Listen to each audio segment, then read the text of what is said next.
Wait, you have a TV? No. I just like to read the TV guide. Read the TV guide. You don't need a TV. Television addict! Television addict! Television addict!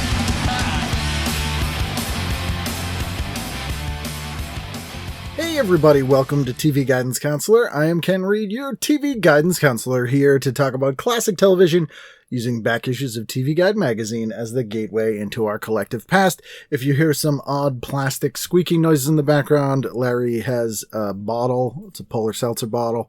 He likes to chew on them after I'm done. I don't know what else you would confuse that for, but don't. That's exactly what it is.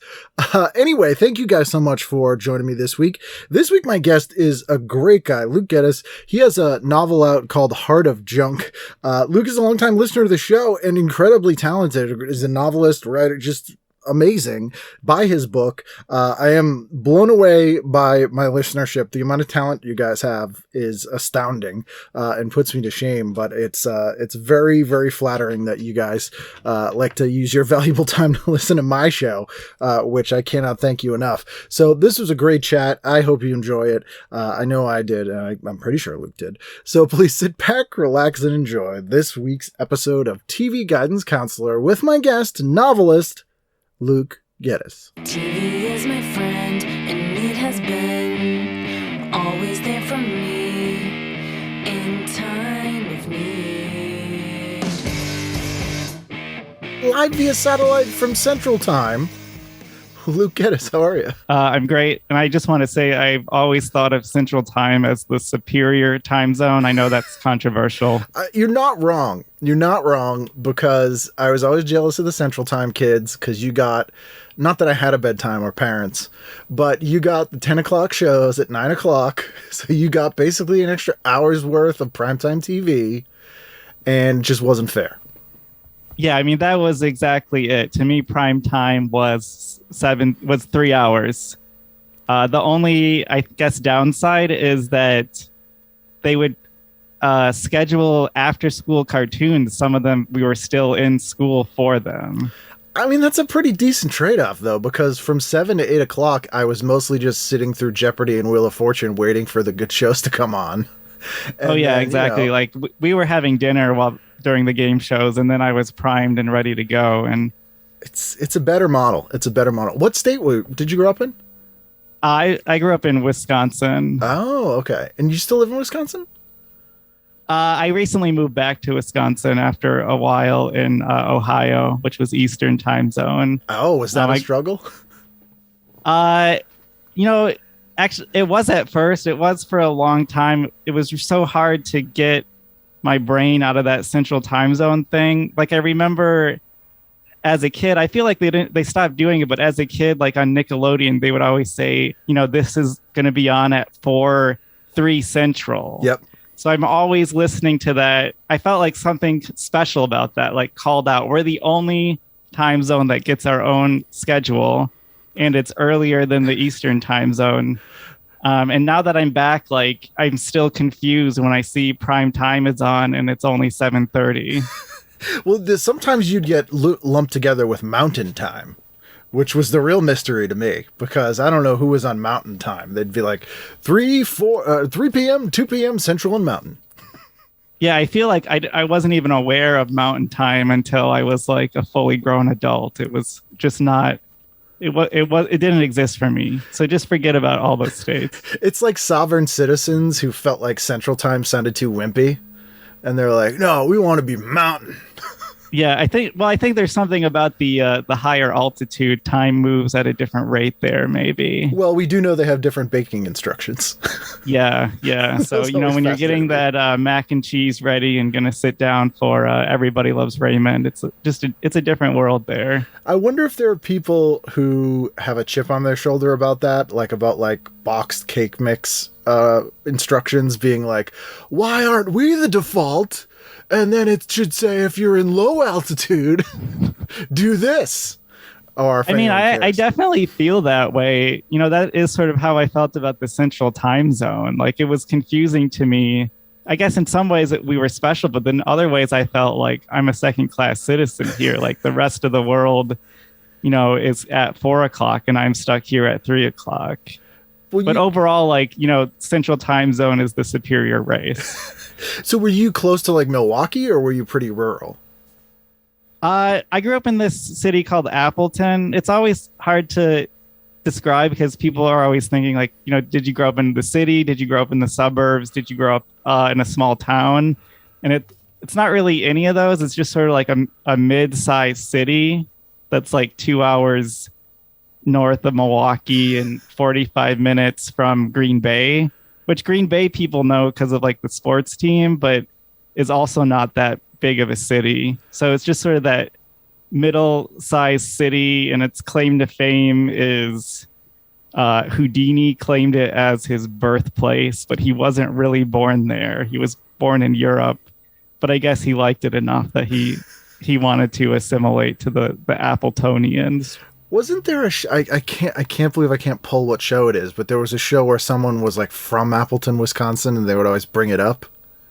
Am I misremembering that? I know there's like, Golden Girls, she's always talking about St. Olaf in Minnesota. But there was like back in Appleton, Wisconsin. It seems familiar. I know there was like a very short-lived animated series, I think in the late 90s, that was called like Generation O, I think, or O-Town, but it was set in Appleton, a fictionalized version of Appleton. So, that's really deep cut there. It sounds like a lazy cartoon's name for their version of New York. Yeah. Oh yeah, for sure. And what Larry Appleton, Cousin right? Larry Appleton. Yeah. Yeah. So, seeing that stuff, there's something about Wisconsin, I think there's a strange amount of shows set there. Yeah, but people never think of it. Yeah. And even like one of the big soap operas, I think it was maybe Bold and Beautiful or Young and Restless, was set in fictional Wisconsin town. But no one has the Happy accents Days. in those. Yeah, the accent is sort of, it's like a lot of places, I think. There's just like some people who weirdly have the accent really powerfully and people who don't, or, maybe people who think they don't have it, but they do. But yeah, so, it's kind of a weird place where you feel like, in terms of media, like, oh, this place is recognized, but at the same time, it doesn't really count for much. And, there's not things actually being filmed there. Right. It's just sort of this substitute. Caroline in the City, she came from Appleton. She came from Wisconsin. I don't think it was Appleton. I was thinking, or it might be one of the characters from It's a Living. I feel like maybe. I cannot remember what it is. I want to see somebody do an edit of a Happy Days episode where they go back and revoice all the characters with a really heavy Wisconsin accent. I think that would be awesome. I think that would, and because we're not recognized in Wisconsin, like, we're really impressed with any kind of notice anyone pays to us. How very Wisconsin of you. Yeah, it's very Wisconsin. Walk all over us. We love it. It's perfect. The Canada of America. Oh yeah, I feel like that should be on the state flag for sure. Canada of America. Let's get a petition going. We'll get it all. We'll make it happen. So when I asked you about doing the show, because you are a listener of the show, and I thank you for that, you wanted to do October 27th to November, 2nd, 2001. Not because you're a big 9/11 fan, necessarily, but this is the first Halloween after 9/11. This era of television doesn't come up that often on the show, mostly because I guess just the age group of people that are on, but also I wasn't living in the US at this time. So it's kind of fascinating for me to go through this and see kind of what I was missing. Yeah. To me as a fan of the show, like I wanted to choose something that hadn't been covered as much. Yeah, I felt kind of weird being like, what I'm really interested in is 9/11, especially the fall of 9/11 would be perfect. And as I was scrolling through the covers, like I really I wanted a little bit distance from certain events of 2001. To me, like I think it's an interesting era because, it's sort of the decline of VCRs, but like DVDs and certainly streaming and even like TiVo isn't really a big thing. So I think there's sort of a lot of lost media of this era. Like strangely, it's a lot easier to find, shows from the 80s and 90s that lasted 2 episodes versus like trying to find something that was on for like 3 seasons from like 99 to 01 or anything like that. It really is a lost era of time because, to your exact point, even the early days of TiVo and DVRs, like those didn't get exported to any sort of lasting format. So people would truly use them for what VHS tapes were originally marketed for, which was just time shifting, not to have stuff for a long amount of time. So yeah, exactly. That from like the late 90s to sort of mid 2000s, there's a ton of shows that are totally lost that were not long enough to be in reruns. And also the sort of syndicated rerun market was changing by that time also. And they're fairly recent shows that are just like aired once. That's it. Exactly. And some of these shows are huge, like Harry Potter's on the cover, which this is a weird time in TV Guide where I think they were a little bit desperate for people to still purchase TV Guide because most people started either having the guides, like the computer guides on their cable box, if not the TV Guide channel. And so they started putting a lot of movie characters and like current movie stuff on the cover. I hate that. I did not choose because of the cover. To me, like even at the time, my family got TV Guide pretty regularly. Like to me, that's like a betrayal. Yeah, it's cheating because it's like it's not like you have Harry Potter on the cover because it's like the network TV premiere of Harry Potter. They have them on the cover because that movie's out right now in the theaters, which is everything TV isn't. Yeah, exactly. I guess like maybe, Harry Potter is what we needed, in the wake of 9/11, and they really wanted to lean into that, the optimism of, Wizard Boys. But yeah, I never liked that. It felt like a betrayal. And, you talk about this on the show sometimes, but like TV Guide as like a group of writers, like they had a point of view in a really interesting way. Like TV Guide would feature like shows that didn't get good ratings on the cover to sort of try to give them a bump because they like personally critically appreciated the shows. So to see them wasting cover space on Harry Potter is kind of disappointing. Yeah, absolutely. It's like, you could have had Jeri Ryan on the cover talking about Boston Public instead of in the front cover. I actually went to the premiere of that first Harry Potter movie when I lived in London in Leicester Square. Oh, wow. Because I went to this art school and someone somehow had tickets. And I remember being really, really excited because I saw Robbie Coltrane in person. And I was big Nuns on the Run fan. Oh, man. Nuns on the Run. Don't even get me started on that. I believe a PG-13 movie with significant nudity. Yep. That was like a revelation for my brother and myself when we rented that. I believe, this is embarrassing, but it's more embarrassing for my brother. So I definitely want it in the episode. I believe my brother took a Polaroid picture of the TV screen during the notorious Nuns on the Run nude scene. I mean, clever of him to use a Polaroid. Yeah. Oh, yeah. You can hide the evidence. There were 3 PG-13 movies we all knew that had nudity in them that you could rent without anyone questioning it. And Nuns on the Run was one. 16 Candles was one. And the third, the more obscure one, is The Invisible Kid with Jay Underwood. I mean, I don't know that one, but it seems like perfect. It has kid in the title, like mom, dad, this is fine. Yep. 16 Candles, I think, was even before PG-13. It was a PG movie. And that's a real mind blower. Oh, yeah. Especially now.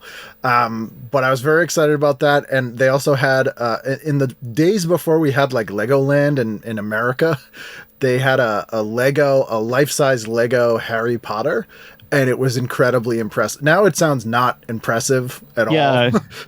But I remember in 2001, I was like, wow. I do feel like that was a big thing, like around that time of like there would be like newspaper articles like this kid made a big Lego castle. Whereas now, like like almost like every like little city has some Christmas Lego display or something like that. I think there's enough like Lego weirdos out there who are volunteering their services that, we're living in a society where, Lego is not just for a special occasion. Yeah, and I never got into Lego because it seemed like paint by numbers blocks to me. But yeah, I had that same feeling. I'm sure I'm wrong, but that's sort of where I'm at. Also, there's an era of TV Guide in here where they had like satirical cartoons at one point in this era, which I don't remember. And this one, and it has the worst name. It's called That's Entertainment. Yeah, I saw that, and it was just a lot of groaning for sure. And this is such like a scholastic newsletter. It's sub Mad Magazine, like almost high school newspaper level humor. And this particular one, they're really sticking it to prequel series, which I don't remember having any in 2001 to the point where you would need to parody them.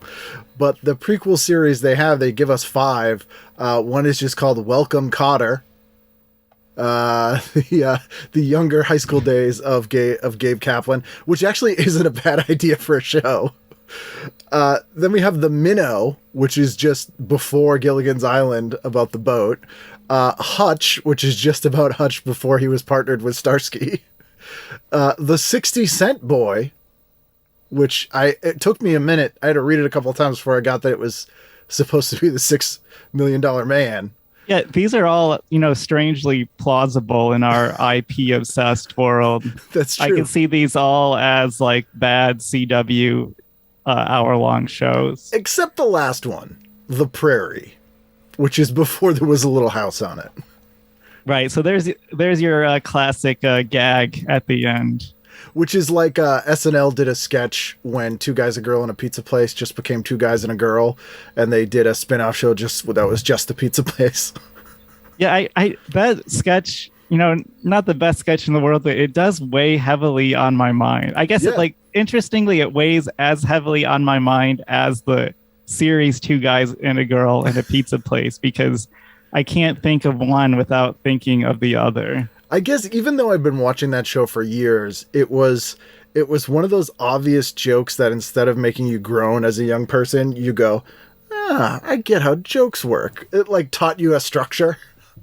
Yeah, I think that's totally true. And I think there's just like, sometimes something is so obvious that you groan, and other times you just feel comfort like other people have had this thought. Right, exactly. There's another interesting article in here about the launch of Bill O'Reilly's No Spin Zone show. Yeah, I saw that and I sort of glided past it. I had a hard time thinking about that. He has been on this same horse for years, because he says, I confront what I see as evil and how it hides behind the First Amendment and politically correct thinking. Apparently had a big argument with Donahue on Donahue's show. Like they got into a shouting match, which Donahue, I'm certain, could have kicked Bill O'Reilly's ass.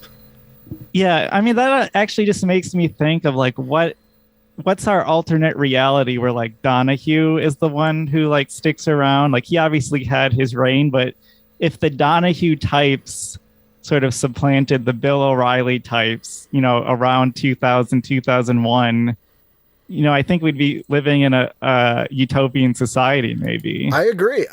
And this one's funny too, because Donahue, like, not infamously, but like famously, I think he was based out of Chicago.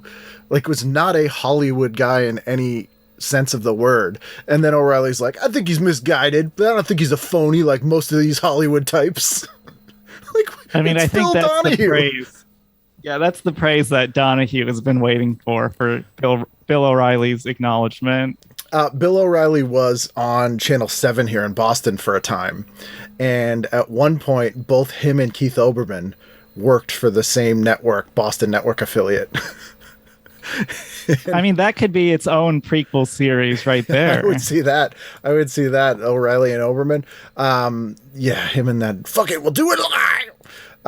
There's also an ad in here because in 1996 is when they stopped precluding prescription drugs from being advertised. And so at this point, that's when TV Guide sort of took all the cigarette ads and replaced them with questionable prescription drug ads.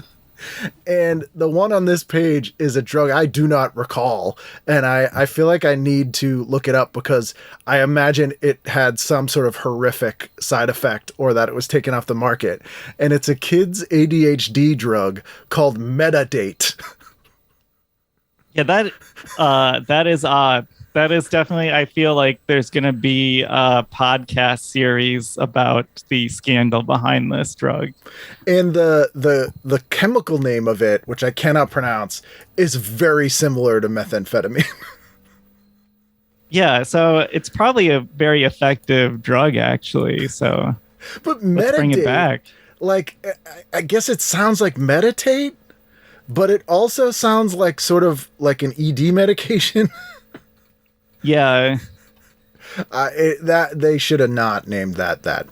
I do feel like TV Guide was keeping the cigarette ad business alive for a long time. Oh, far past when it should have been. Yeah, like these prescription drugs were an absolute godsend for TV Guide because I think they were like, well, we don't want to have these cigarette ads, but what else are we going to do? Yeah, I mean, how else can we destroy the lives of our readership?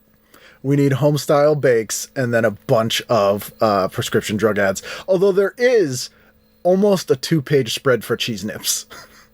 Yeah, the cheese nip. I mean, there's a lot. I mean, I really felt I was like blown away. It's been a while since I looked at a classic TV Guide, like how much content it is. Like to me, this is like definitely a denser read than, you know, a New Yorker nowadays or anything like that. There's a horrifying Got Milk ad because I forgot that 2001 was like the height of the Got Milk ads where everyone had the milk mustache and the jokes that came along with it. But this one is Ronald McDonald and it's the year before Super Size Me came out. So it's him with the milk mustache and it says supersized. Then there's like a kid like underneath him it says medium and then a younger kid it says small. And I'm like, this is all kinds of wrong, this ad. It's like a Russian doll, like a human centipede almost kind of thing.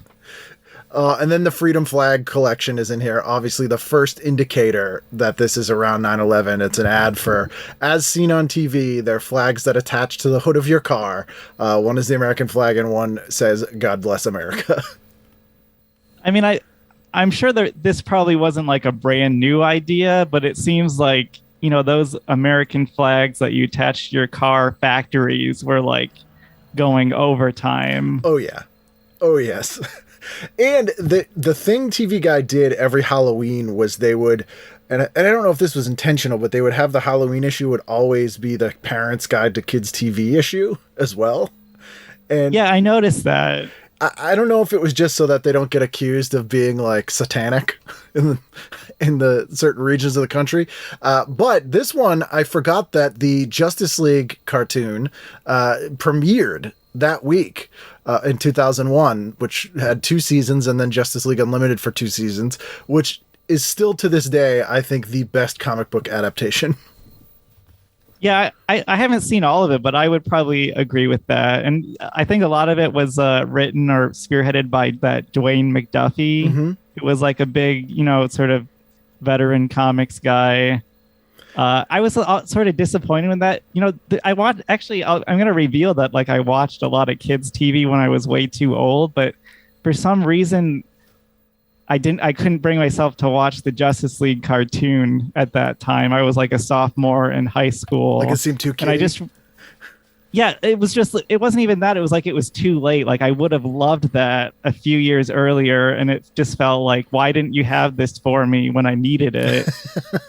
You know, now I'm going to have to watch this other crap. I mean, I watched it and I was 21 or something and I loved it because it was in the same universe as Batman the Animated Series and Superman the Animated Series. So it had this continuity. You know, it's Bruce Timm and Paul Dini and it had this, it's so good. And then they would go really deep sometimes with some obscure characters, which now people are a little bit more used to with some of the comic book stuff, but I mean, you're seeing Jonah Hex show up. Like it was kind of amazing. Yeah, I think that definitely felt special at the time. It was kind of like I was really into action figures as a kid, and like for the DC figures, there was some like licensing thing where that's why there were like 20 million different versions of Batman, like Arctic Cave Batman and, you know, Volcano Batman, and you would never get like hardly any other characters. So it was like amazing to see a show or to see a toy line where it's like, here are a bunch of different characters, you know, some of them you haven't even heard of maybe. And that toy line is amazing. Like I remember going down to Kmart and they had these 6-packs of the Justice League Unlimited toys, and they were like $15 for 6 figures, and they would be themed, and there'd be characters that that hadn't even been on the show. Like really obscure characters, like Firestar was in there. He wasn't on the show yet. Or like there was an Entrigan the Demon. There was one that was just all like the magic characters. It was crazy. And I'm forever, I appreciate that. I mean, that was back before like they started actively marketing toys to adults. Yes. So you didn't have to pay adult prices for toys. No, you did have to sort of like crawl through the stores and try to find stuff. But that was kind of the fun. We still had Toys R Us then. And then before we get to the listings proper here, this blew me away. There's a legal notice in here that's right after. Yes, I'm so glad you brought this up. It's right after the article with Jeri Ryan.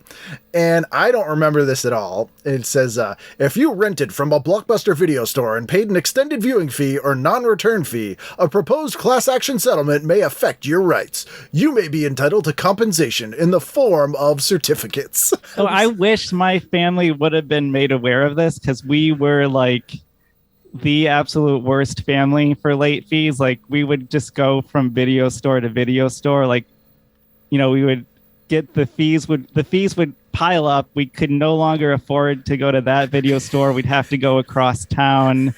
This to me was unheard of, but eventually like we had stayed away from a video store for so long that they knew that it was because we had like hundreds of dollars in late fees.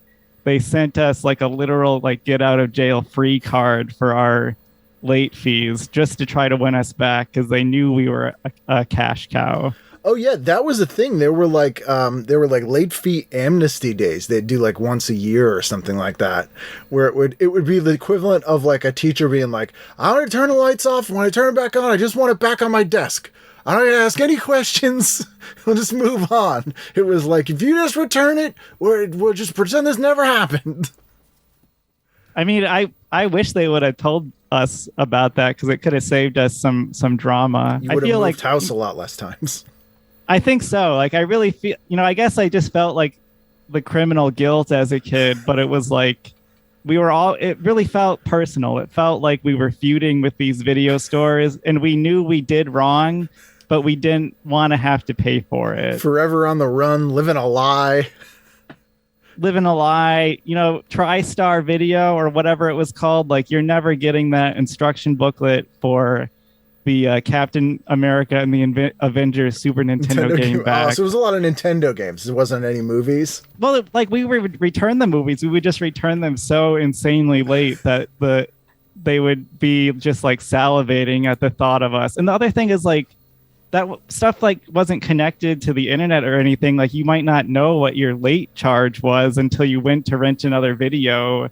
And that was like, you know, the lights in the place dimmed and they were like, we are ready to take you to jail. Do you remember a movie that like was the one you had the longest time?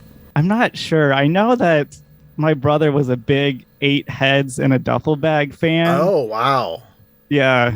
I mean, I assume he had Nuns on the Run for far longer than he should have, despite the poll. Oh, yeah. Nuns on the Run was, you know, we returned it, but it was just like burned through. I feel like it always seems like the movie that someone would pay the most for is something like Ghost Dad or like Young Einstein or something that just no one kept it because they wanted it. It's absolutely, yeah. They were just like, that's the one we forgot we had for a year and a half. So let's dive in here. Saturday night, what'd you do? And you have to go 8 to 10. You can't do your fancy Central Time tap dancing. Okay, actually, one thing I want to talk about before we get into it, there's a column called Susan Stewart's Hits and Misses. Yes.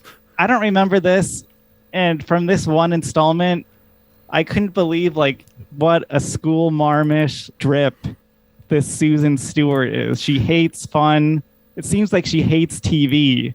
Yeah, this is... I don't remember this being a long-lived column, but it's basically like someone said, hey, we want a Just Jeers column, and we want someone to sign their name to it instead of the anonymity of the cheers and jeers. And that's exactly what it is. And the people that she's complaining about here are people that are pretty widely beloved. So it's like she complains about Kenneth Branagh.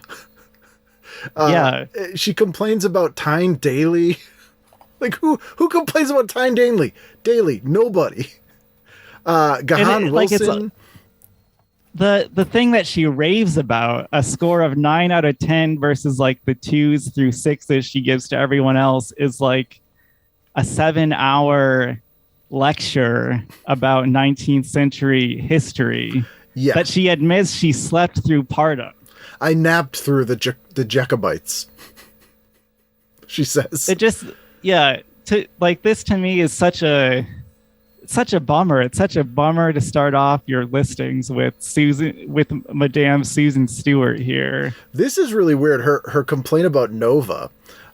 She says, the disturbing sex unknown justifies its sensational topic early on. There are, the narrator says, more people with ambiguous genitalia than with cystic fibrosis and Down syndrome combined. That doesn't make hearing their stories any easier. Unknown focuses on a Canadian boy mutilated in a botched circumcision, then surgically turned into a girl. Science gets personal when the boy, now a man, describes his difficult life. She liked that. So let's we got to cancel Susan Stewart. We're going to track her down. No relation to Martha. Or you could have Susan Stewart as a guest on the pod, and she would tell you about how she just likes to watch Dead Air, from 8 to 10. Yes. Her highest rated shows are a horrific sounding thing on Nova and a show about British history that made her fall asleep. So let's dive in. What'd you do on Saturday? Okay, so for Saturday, it was a little slim picking, I thought. So for the first hour, 8 to 9, I went with Are You Afraid of the Dark? This is a special 90-minute episode of... They did a soft reboot where like the main guy's little brother sort of took over. And I think this is like their Halloween special where they're not telling a story. They're like experiencing some kind of spooky happenings. Yeah, the Midnight Society searches for an evil charm. So they were constantly trying to get the storytellers somehow involved in the stories. And the reboot that Nickelodeon did 2 or 3 years ago, that's exactly what they did.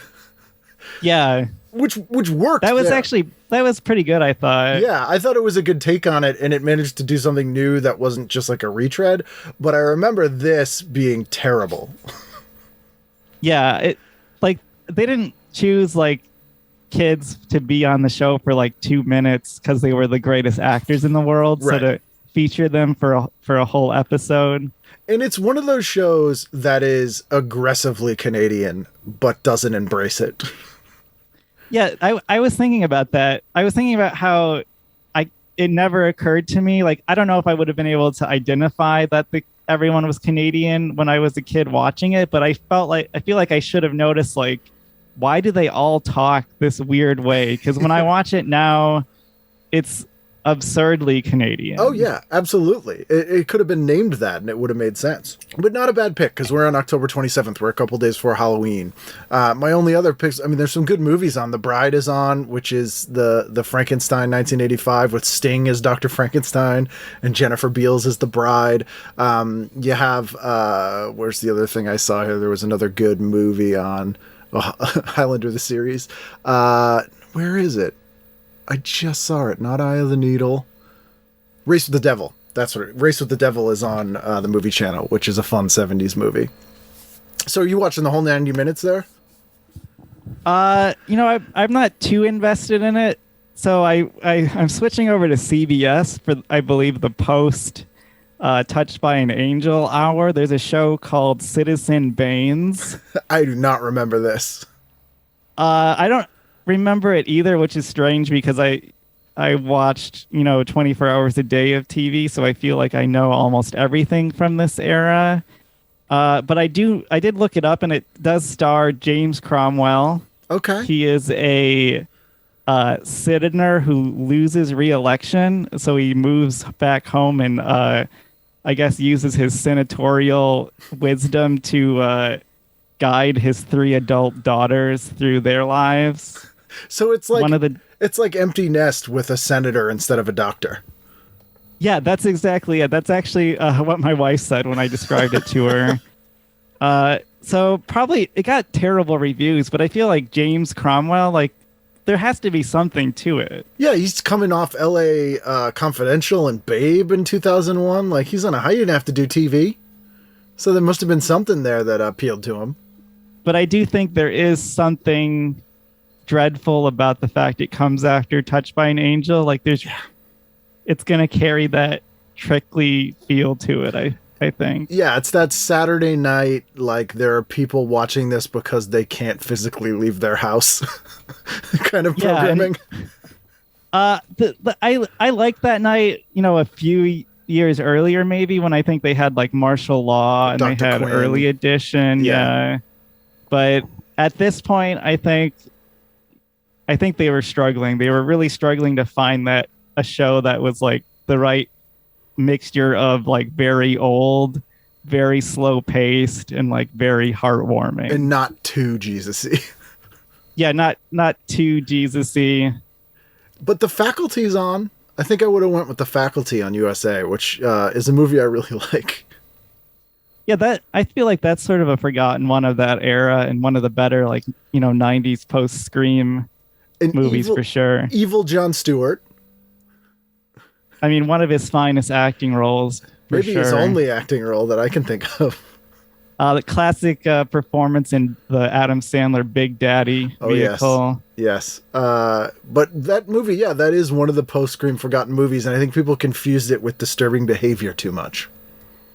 Yeah, that one's a real snoozer, I think. Yeah, I agree. I did not enjoy Disturbing Behavior.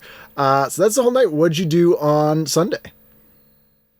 I don't know why I wanted to mention this, but I noticed that 4 a.m., 4 in the morning on Sunday is Wise Guy on Court TV. Yes. So it's just strange for it to be on Court TV. I'm sure there are, like, some courtroom scenes, and this is when Court TV had a more fixed identity, so it's just odd. And it just takes me back to, like, if you wanted to find out or, like, to watch some shows you might hear about, Wise Guy, like, a very influential, important show in terms of, its writing, but also, like, the, being serialized, but not by the season, by the storyline. Jonathan Banks was in it. Like, it's... Yeah, and just feeling like, oh, man, I'd love to check that out. And it's like, if you're lucky, it's being rerun on a channel. And if you're lucky, it's not at 4 a.m. But otherwise, it's almost like, what's the point? Right, because it's on, because Showtime's airing Beverly Hills Bordello at the same time, so obviously that's going to split the audience.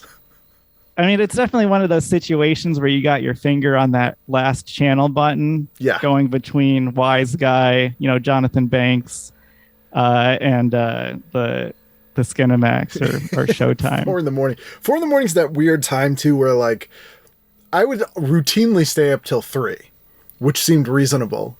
But if you were up at 4, it was like, something's wrong. Like, we're all I think fucked. that's very true. So I guess, like, Wise Guy is some kind of balm for that 4 a.m. feeling. Because it's too late to be up and too early to be awake. So, like, you can go to bed at 3, you can wake up at 5. If you do either of those things at 4, you screwed up. Yeah, that's exactly right. And, it just makes me wonder, like, someone had to choose, like, okay, we have the rights to Wise Guy. When should we air it? How about 4 a.m. Saturdays? I feel like it's like a case of an old, the guy who used to run the network bought Wise Guy, and then the new guy comes in and he's like, how long we going to air that for? We signed a 3-year deal. Put it on 4 a.m. Wise Guy is like the 700 Club of court TV. Yes, of 90s action shows. But good eye on that one. Sunday, what'd you do? So my heart sank when I saw Sunday because, Sunday's Fox was so reliable, such a great time. And, this was the era where it was firmly like always completely destroyed in the fall by baseball. Yeah, playoffs, right? Yeah, and so that was when they started doing Treehouse of Horror like after Halloween was over, which drove me crazy. Like I just thought, like, why don't you air it, at some random time just to have it out there before Halloween was over? I did like them doing that because there's that sense of depression when Halloween ends, that Halloween is over.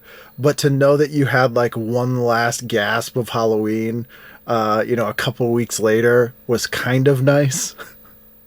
Yeah, I could see that. To me, it just was extra depressing. But there are actually a few shows in this issue that have Halloween episodes airing on the 1st and 2nd of November. There's a Disney movie on this night that I'd never heard of before, but I noticed it because Alexandra Paul is in it, who's been on the show.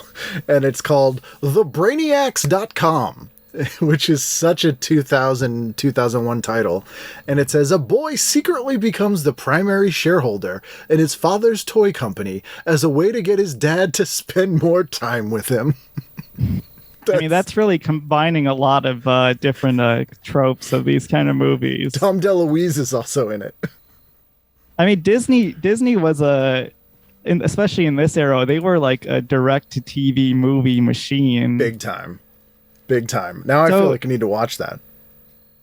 One thing I have to ask about is there's a channel, it's just called like ATT3, which is, I think, some kind of station associated with like the specific cable provider at 8 p.m. called Chowdah. Yes. CHODAH.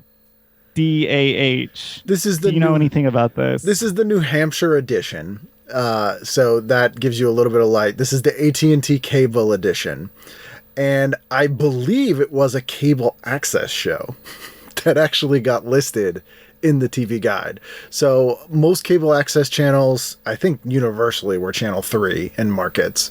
And what they did in New Hampshire, because New Hampshire got cable much later than everyone else, so as part of the contracts with cable companies, the cable company had to fund a community access channel. So depending on when you got cable in your town, that depended on how long you had the access channel or who ran it and that sort of stuff. So like where I grew up, we actually got cable really early, which meant we didn't get a cable access channel until they renegotiated the contract in like 1992. But some places got one in like 1985, and it was, town by town. But what AT&T did was they went up to New Hampshire and they signed a cable deal with the entire state all at once. So they had a state cable access channel, ATT3, which just by the nature of that it was statewide, kind of became like a UHF station. Yeah, it seemed like that from like the rest of the lineup, some like random reruns. So I don't know what Chowdah was, but I could probably have a fairly accurate guess. I feel like that's like a huge achievement for a cable access show to get listed in TV Guide. So like hats off to the proprietors of the Chowdah program. Here's my guess. It's a New England-based sketch comedy show. I would love to track it down if that's what it was, because usually when you dig up community access stuff, it's pretty dry interviews with aldermen and stuff like that.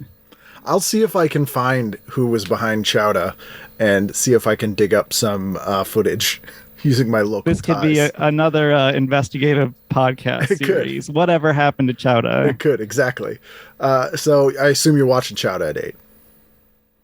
I was really split on 8 to 9. There's really not a lot to choose from, so I guess I'm going with Sopranos on HBO from 8 to 9, which I know like you haven't seen like any of what they call like the prestige shows, right?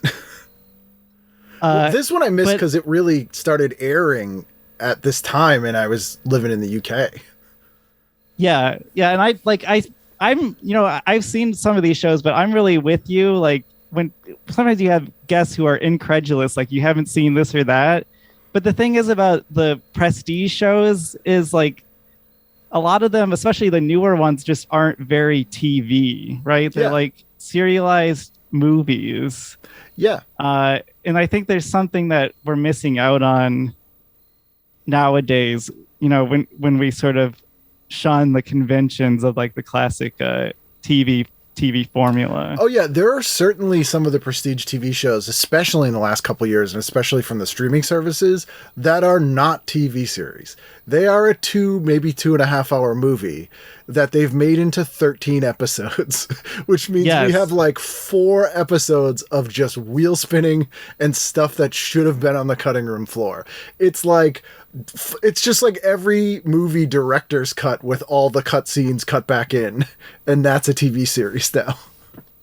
Yeah, and there's also just like there's just a weird like the algorithmic rhythm to the shows where it's just like you can feel like there's a machine that's like trying to like catch your attention from over here to over there, like someone's shaking the car keys at you or something. Right. I think there's something to be said for these like the 4-act break of a TV show. Like even if you don't have to have commercials, like I just love that structure. Like as a kid, I was so much more of a TV kid than a movie kid that, I really feel like we're missing a lot of like the classic TV feel nowadays, even given like whatever quality is out there for TV content. It was comforting, and weirdly, even though I'm a huge movie fan and was as a kid, I found the chaos and X factor of a movie could be any length for some reason really bothered me. Like, especially because you'd often, before you could look up a movie and see exactly how long it was, you wouldn't know how long the movie was. So for some reason, I found this disturbing as a kid, because it could be 90 minutes, could be 130 minutes. I don't know. Whereas if you're watching a TV show, it's 30 minutes or an hour. Like, exactly how long it is. I think that's so true. I think I had that same feeling. Like I could watch TV for like 8 hours, 10 hours straight. And I often did, but like I could never watch more than one movie at a time. There's something stressful about it. I think that's spot on. What are you going to be doing in 2 hours? I don't know. I might be over this movie for a half hour. It might still be on. I just don't know. And to me as a kid, actually, like that magical feeling that people talk about of like leaving the theater and it's like dark out, like that was disturbing to me. Like I was I just want to see the reflection of like the sun move on the TV screen. I don't want to lose my time that way. I remember we always used to go to this theater in Revere, and for some reason, the way that they funneled you out of the theater, which I think they stopped doing. I don't remember doing this like past the 90s, but after the movie was over, you had to leave the exits on the side of the screen. Like you couldn't just go walk back out through the lobby. Like you had to go out. And I think it was because they really programmed them back to back, so like people were coming in basically. But it meant that it dumped you out into the parking lot, right into the sun. And you've been in the dark for 2 hours, and literally people would stumble out of this door and fall over, and you'd hear people being like, ah! Like it was like vampires. Every single person. It was just, and as a kid, I just remember just having just painful blindness of leaving the theater. Yeah, oh yeah. Right into the sun. Speaking of which, John Carpenter's Vampires is on at 8 o'clock, which is not his best movie and does suffer from the fact that noted scumbag James Wood is in it playing a character that was clearly written to be Kurt Russell. That's not an equal exchange. No, like no one's ever been like, we couldn't get Kurt Russell, but we got James Woods. We got a pockmarked Rhode Islander who likes young girls. Is that going to work? I mean, just imagine James Wood and, They Live, or I guess not like They Live, but Escape from LA and Escape from New York. Big Trouble in Little China? That's not going to work. Yeah. James Woods in the computer wore tennis shoes? Maybe. Yeah, if Kirk Cameron can pull it off, then I think James Wood probably could. Yeah, fair enough. Anything else on Sunday? I went to the second half of the Blair Witch Project on FX from 9 to 10. I never liked that movie. I mean, I haven't seen it actually, I think, since I like saw it on VHS probably, but you know, it just seemed like it had the right vibe for the season. I thought also about going over to Freaks on TCM, the end of Freaks. Which was the first time it aired on television. Oh, is that true? Yeah, it was considered... So Todd Browning's Freaks was considered a lost movie. And it was really, really hard to find. It had never come out on video. It would sometimes play like midnight revival showings if someone had a print. But it was really hard to find. And TCM made a big deal out of showing it that Halloween. Like, they were like, we got Freaks! Yeah, now that you say it, like I do have a dim memory of it like being kind of a big deal when it came out on VHS, which, you know, for a movie that old, they never really made a big deal of. Right. I think that it was like one of like 2 or 3 movies that were sold in the Things You Never Knew Existed catalog. Yes. Did you get that? Yes. Yeah. This 1935 movie about circus freaks. Everyone's excited in 2001. To watch it. Yeah, pop that in the VCR, and you know, this is the movie they don't want you to see. Right. Blair Witch, I feel like it was really weird that movie got a theatrical release, because that movie was like designed to be a VHS tape that you didn't even rent, like someone had to give you a dubbed copy of for the gimmick of it to really work at all. Yeah, I mean, I think they should have had you doing marketing for it. So, you know, I mean, it was very successful. So what do I know? Yeah. You know, I chose the second half specifically because I feel like it's a movie you don't need to watch the first half. Ugh. And I think for Freaks too, like all the best parts are at the end. So yeah, I mean, the whole end scene is incredibly disturbing. So Monday, what'd you do?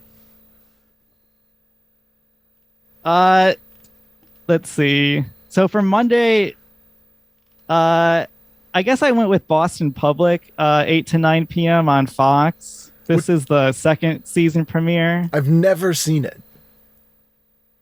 You know, speaking of like, you know, traditional TV, like I really feel like before prestige television, David E. Kelley was like the auteur of TV. For sure. I don't think he's like the best writer ever, but I do think like he was so good at that formula that was very traditional TV, you know, mixing episode of the week, like dilemma of the week with more serialized storytelling. I think all of his shows, like the longer they lasted, the more they went off the rails. Where the first season of all of his shows are, you know, pretty strong, and then they just get insane by like season 3 or 4. And the casts are great though. Like this one has Billy Zane and Kathy Baker, Jeri Ryan. I think that John Larroquette was in this later. But I tried to watch Boston Legal a couple years ago, and I'd never seen it. And you know, it's James Spader and William Shatner and Candice Bergen and all these people, but it's shot like Beekman's World. Like there's all kinds of like weird tilted angles, and then there'll be like weird cartoonish musical stings, and it's like real wacky shot. Yeah, I feel like that one, it seemed like they told him to like make a comedy, and I don't know if you go to David E. Kelley for like pure comedy. No. There's also an Ally McBeal spinoff, I think. Oh no, it's not a spinoff, but it focuses on what's his name, Peter McNichol in this particular episode, and Boz Scaggs appears in a cameo. Finally, all I know about Boz Scaggs is he's like, there's certain records you see if you like dig through used records. Yes. There's always like, you can get the discography of Boz Scaggs Leo for like Sayer. a nickel. Oh yeah. Yeah, those two guys. I couldn't tell you a song, but I could tell you what all their album covers look like. Yeah, exactly. But, you know, I guess he probably got a new generation of fans from the Ally McBeal bump. Yeah, I mean, and that's one of those shows, Ally McBeal, and actually Boston Public as well, which I think was on for like 5 or 6 seasons. But to what you were talking about at the very start of the show here, those two shows were very, very popular. They were on for a number of years, and no one really talks about or watches them now because they were in that gap. They didn't really come out on DVD. No one really taped them. They weren't really on in reruns. So they were on those 5 years of TV, hugely popular, and then just kind of gone. Yeah, exactly. Now David E. Kelly is doing like the exact kind of thing you were talking about, which is like long series that are actually just long movies, like based on books. And I mean, I feel like he has that formula down for episodic television so well. It's like a shame that he sold out to Lord Netflix or whatever. I guess that's the only thing you can get greenlit, or you can get someone to pay for, so you have to do it. I mean, I imagine so many people dusted off old movie spec scripts, and like I know for a fact that happened, like with the quote unquote new Twilight Zone. Right. Those were all just unbought old spec movie scripts that they made under this banner of the Twilight Zone, and it's really obvious that. I do want to mention here too, Crossing Jordan is on, which is a show I've never seen, but I believe took place in Boston, and they shot exteriors here. And so in 2000, which I think was the first year it was on, I was working as a messenger for our local CBS station, and I had headphones on, and I completely walked through a shot, like ruined it, like just walked past everybody, walked over track, walked through a shot, and they were like, "What the fuck are you doing?" I always remember it was Crossing Jordan. I mean, a real fan favorite in the Ken Reed filmography. Yes, my cutting room floor pirate cameo and the Crossing Jordan pilot. Anything else on Monday?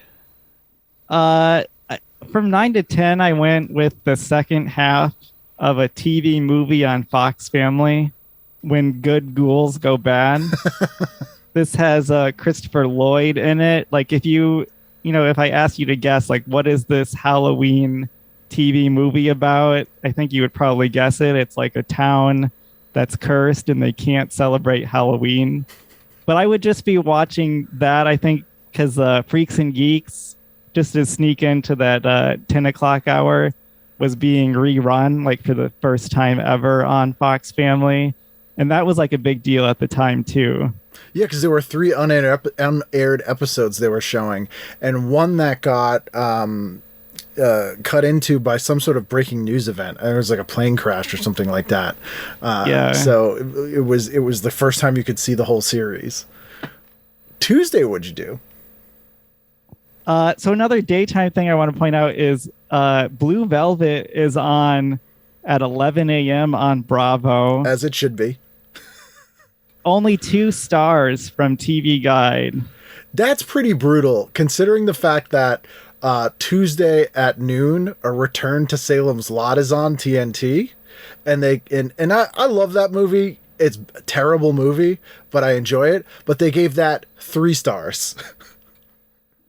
Yeah, maybe like they thought maybe they're like giving stars for the time it's on, because like 11 a.m. on a Tuesday is a weird time to show Blue Velvet, but that I remember TV Guide as having pretty good movie taste, but maybe I misremember. I mean, they also give Lost Boys, which is also on at noon, 2 stars.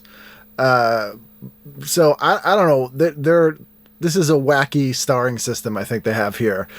Some show maybe they let Susan Stewart be the guest. I think movie they critic. did, because Against All Odds also gets 2 stars. But then a movie called How to Kill Your Neighbor's Dog with Kenneth Branagh, which Susan Stewart gave a 1 to, gets 3 stars. Wow, like someone needs to medicate this Susan Stewart. She's all over the place. It's inconsistent. I do want to mention that you brought up daytime. There's a phenomenon that I had completely forgotten about in the early 2000s, and that phenomenon went by the name Christopher Lowell.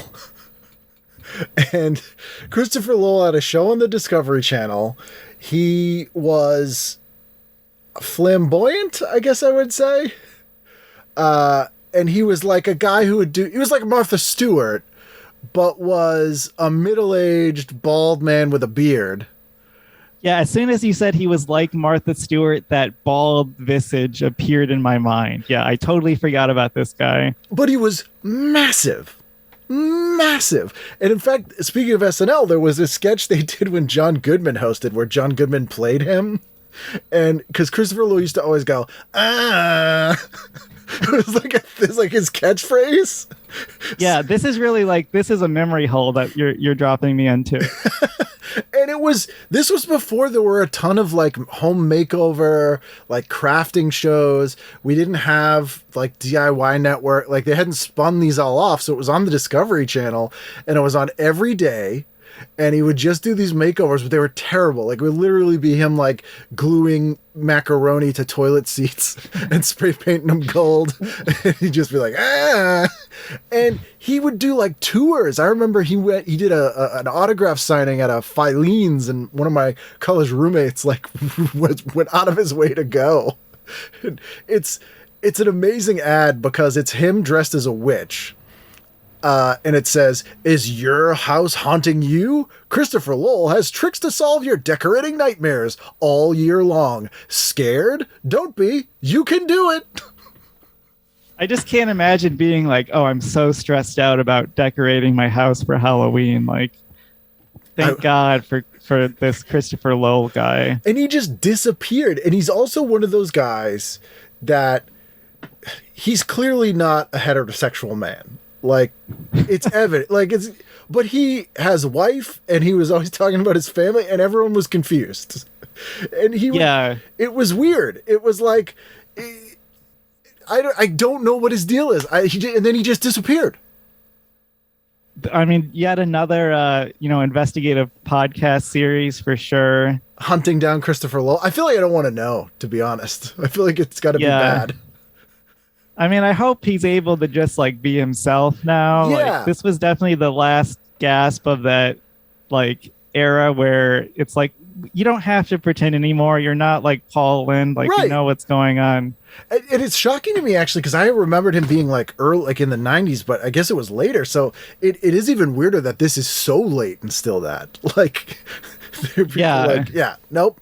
I refuse to acknowledge this man's identity. So what'd you do that night? Well, there was another man that the world was, really in the throes of at this time. Not Jesus Christ, but rather Emerald. Yes. And the Emerald sitcom. So I'm going NBC all night tonight because it's all 100% Halloween episodes. Yes, this is October 30th, so it's the night before. I'll choose shows I don't like over shows I do like if the show I don't like has a Halloween episode. I'm with you. So the Emerald episode from 8 to 8:30, and he's actually all over the TV Guide too, because his cooking show is on every day. So this is his very, very short-lived sitcom. And I've actually seen this episode relatively recently. I have a big collection of Halloween episodes. And as bad as you think an Emerald sitcom is, this is probably worse than you think. If you look at the description of the episode, you'll see that Emerald gets liposuction in this episode from a character named Nurse Smearball. That is the height of comedy there. Emerald this was the time when I think Food Network had just sort of launched. And again, the Christopher Lowell thing on Discovery, people didn't know what to do with a big personality on a very niche show. So they were like, this guy's a big star. We got to put him in everything. So Emerald had his own talk show. He had his cooking show. They gave him this sitcom. It was no, you can just have him have a cooking show. It doesn't need to be everything. I mean, maybe they should have just waited and let him take over for Leno or something like that. I would have appreciated that. And he's up against the Great Pumpkin, Charlie Brown, which, you're going to air a Halloween episode opposite the Great Pumpkin. That is some balls. I think they were really confident in the star power of Emerald. That was a bad bet to make. I don't even think it made it the whole year. I think it was replaced mid-season, that show.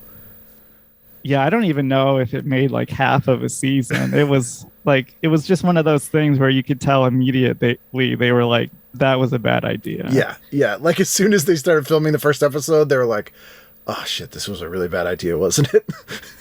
There is something fun about shows like this where you have, I guess, I don't remember who else is on it, but it's you have seasoned sitcom actors probably, and they really have to compensate for like the zero ability of the star. Yes, yes, very much so. There's some great movies on. Legend of Hell House is on, which is excellent. Ghostbusters 2, speaking of Peter McNichol. But then you stuck and you went with Three Sisters? Yeah, I don't remember. This is another one that I strangely don't remember. No recollection of the show for me. It's got Vicki Lewis from News Radio in it. It's got AJ Langer in it. Oh, so it seems like a good cast. Another Halloween episode. This is one that's totally lost to time. I don't think you could find anything of it. I'm on these secret websites. Do you know about these? Yeah, they're like downloading sites, right? Yeah. And they have just one episode of Three Sisters, and they have almost everything there. That's more than I would think they would. Those sites, most of the stuff on there at one time were my tapes. Yeah, I believe it. I definitely believe it. Like whenever I get on them, like I'm definitely thinking of you, thinking of the sources. I know for a long time, like back in the day, I would get a lot of stuff on iOffer, the sort of bootleg eBay. But you'd get some great bootleg, like weird stuff on there that people made bootleg DVDs of that you didn't find anywhere else. Yeah, it was just so comforting to know, like, I'm not going to buy everything, but it's always there. And then like a few years ago, there was like finally a crackdown of it. And that was devastating. Although YouTube has taken up a lot of the slack, like in the last 2 years, they haven't been cracking down on stuff. And people have posted hundreds of like unsold pilots and like rare stuff that I thought I'd never see again that just randomly pop up on there. And they've been on for years now. So they could go away at any time, but I'm always surprised by what ends up popping up. I mean, you don't want to tell me that because then I'll spend like 2 weeks straight, 8-hour days of obsessively downloading something. I mean, I don't blame you, and I'm not going to say you should do that, but you should do that. So 9:00, did you go with Spin City or Fraiser? I'm sticking with Fraiser. I'm not the biggest Fraiser fan. But it is a Halloween episode. It's kind of late period Frasier, and it did the description of it. You could tell it has a kind of like schmaltzy, heartwarming ending. But I'm gonna stick to NBC. I mean, it also has Roz dressed as Wonder Woman, like the full-on '70s Wonder Woman, so that's worth watching. And then 9:00 is Frasier, and then would you do 9:30? I guess I'm going with Scrubs. It's not a show I like. This is apparently a Halloween episode, though it doesn't really sound that much like it from the description. I know a lot of people love this show. To me, like one thing I just remember noticing watching it when it was on is they didn't have a laugh track, but they had like wacky sound effects, like a record scratch. And I know that was like a concession to the network. Like instead of a laugh track, we're going to have like record scratches and stuff, but to me that's like actually way worse. Yeah, it was ahead of its time in a lot of ways. It was one of the first shows with that sort of format, but now watching it is so incredibly dated. It also really leaned into the dramedy. There's some amazing episodes of that show. I really loved it when it was on. When they would do holiday episodes, they did a thing that I liked that weirdly hospital shows almost universally did, which is they would do very subtle things for the holiday episodes in that it would take place at the holiday, the whole hospital would be decorated for the holiday, but the episode had nothing to do with the holiday. Yeah, I actually love that. Like, to me, that's what makes something, even more than like the plot, a Halloween episode. Like if it's about Halloween but there's not like a million decorations in the background, I really feel like let down. So I appreciate that. Yeah, and they would often do it's not a continuity serialized thing, but they would sort of do it where like a couple episodes before there'd be some decorations and then it would get like more and more up till the week of. Like it would be. Yeah, I like that. I mean, that sounds like like Hill Street Blues or St. Elsewhere, where every episode was like a day. Yeah, and so I liked that. I remember liking this episode. and like I said, there are a few really standout episodes of that show. There's a really great one that probably doesn't come across as well now, but it's basically that show, Kevin Can Go Fuck Himself, where they do an episode of Scrubs like a multicam sitcom with a laugh track. And I do like that. It goes in and out of the drama stuff, and then it has a reason for that as well, and it's really well done. And then there's an amazing episode that Michael J. Fox guest stars on as a surgeon with OCD, and it's just like heartbreaking. Yeah, I think I think there's definitely something to be said for that. The innovation of that, because now there's sort of like there's high concept episodes of like every sitcom, but it was, I think, like Scrubs, like Drew Carey show did their own sort of high concept episodes. Oh, like, a ton, yeah. And now that's just like a trope of sitcoms. Yeah, which makes it not special at all. Where it's almost to the point where when they do just a really straightforward episode, it's kind of a novelty. Yeah, I think that was definitely an issue with like Community leaning into that too much. I do want to just say, like, I think there's for single camera sitcoms of this era, like I feel like Malcolm in the Middle doesn't get enough credit.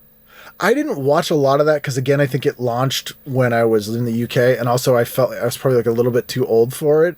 But I remember when I tuned in, it seemed very much like a Disney Channel sitcom almost, because it did have that sort of cartoon sound effects, like cutaway joke, like it was very sort of in that that style, which for some reason I found off-putting. Oh man, that's a grave insult. But and coming from a fellow fan, as I recall, of Lizzie McGuire. Yes. I loved Lizzie McGuire, and I loved Adventures of Pete and Pete, which was like that as well. But for some reason, the handful of episodes I saw of Malcolm in the Middle seemed like a little bit too wacky to me. But it might have just been the ones I saw. Yeah, I could definitely see that, especially earlier on. One thing I think they did a good job of that show is like making the main character and a huge asshole. Like he's a precocious kid, but he's like a total prick about it, which is I think kind of rare for portraying that kind of kid at that time. The youngest brother from that show is from Cape Cod, and when that show was on the air, he took all his money and he bought his parents a restaurant. So I have no idea if it's still open, but that was like the big thing. Like people would go down to Cape Cod, and like the kid from Malcolm in the Middle would be at his parents' restaurant.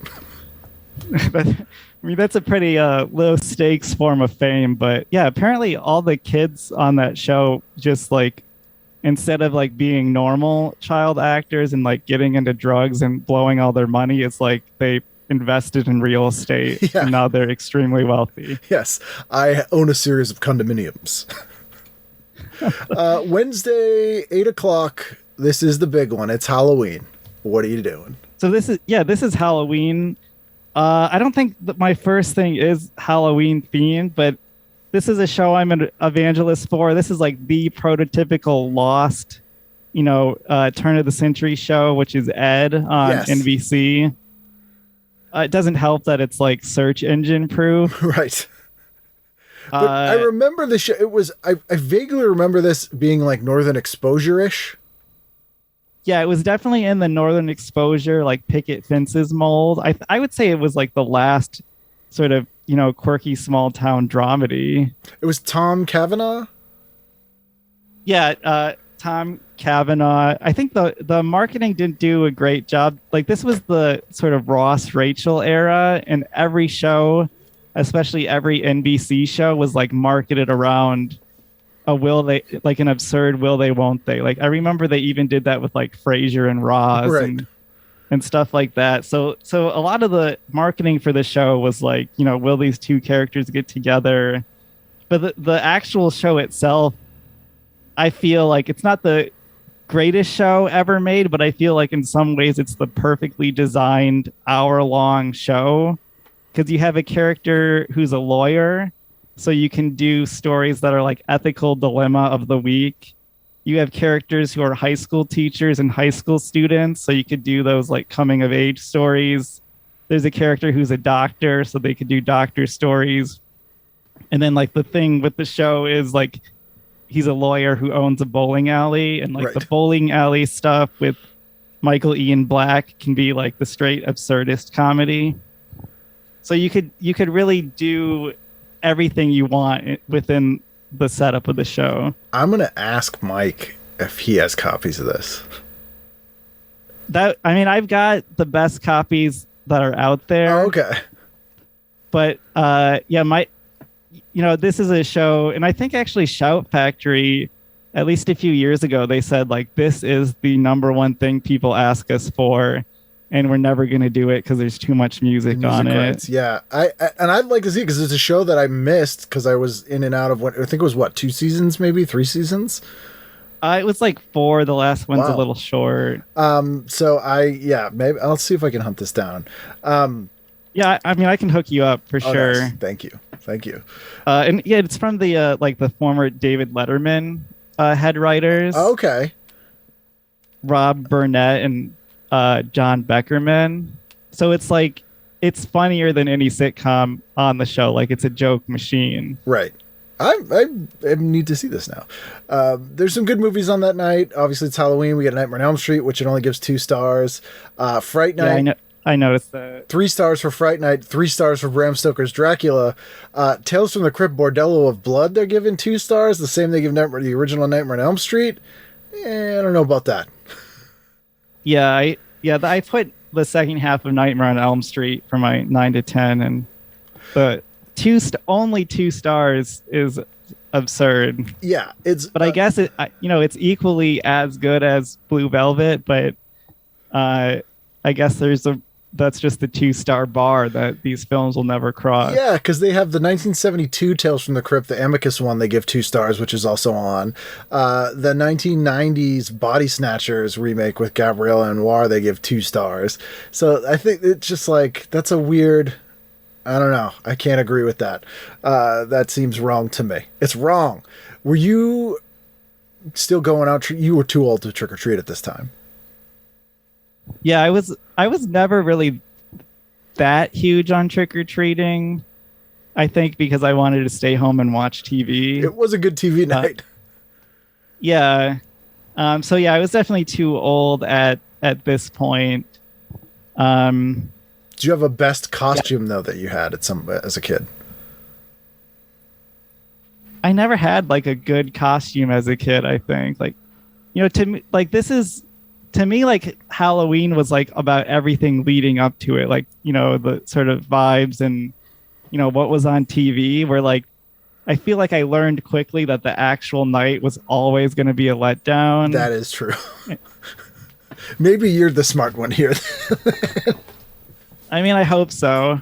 I wasn't a super popular kid, so it wasn't like people were inviting me to go trick-or-treating. So it was also kind of depressing to sort of be shuffled by your parents from like house to house and sort of see like cooler kids having fun and fooling around. Was where you live very spread out though too? Like, was it hard to really cover a lot of ground? It was a pretty ideal, I think, environment for trick-or-treating, but I think I was just bad at it. I was bad at trick-or-treating. I sort of felt like, my parents were pretty permissive in terms of like food. So if I wanted candy, I could eat candy most of the time. So to me, I was like, I don't want to do this extra labor to get candy. I'm just going to tear open this bag of Butterfingers we have at home. Right. The next day, we'll go on November 1st, half price candy day. We'll go with my parents to the store and then just get the candy. Yeah, that would be ideal. Although there's that day after Halloween for me is tough. Like for it to be over, you're at the farthest point from the next Halloween. That's true. And it's actually my wife's birthday. So my wife's birthday is like the worst day of the year every year for me. Does she know that?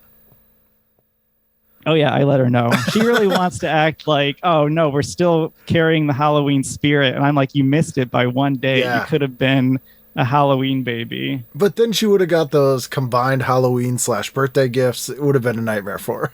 Yeah, she would have just gotten, fun size crackles and stuff like that. Fun size gifts. Now she gets sugar skulls. And then did you do according to Jim?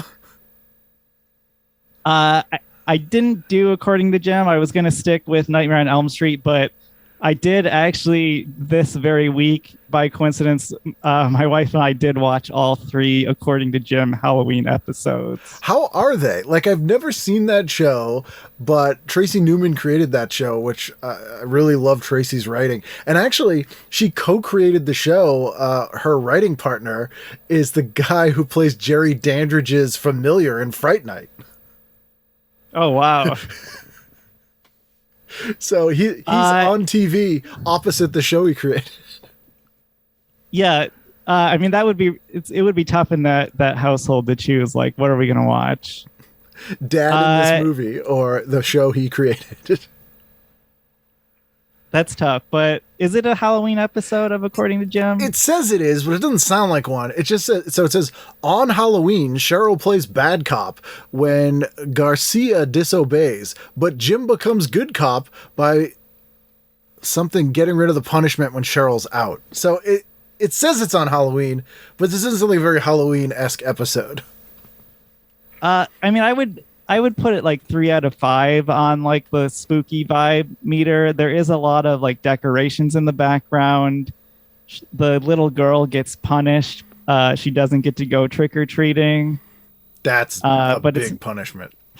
Yeah, it's According to Jim, isn't afraid to grapple with these issues.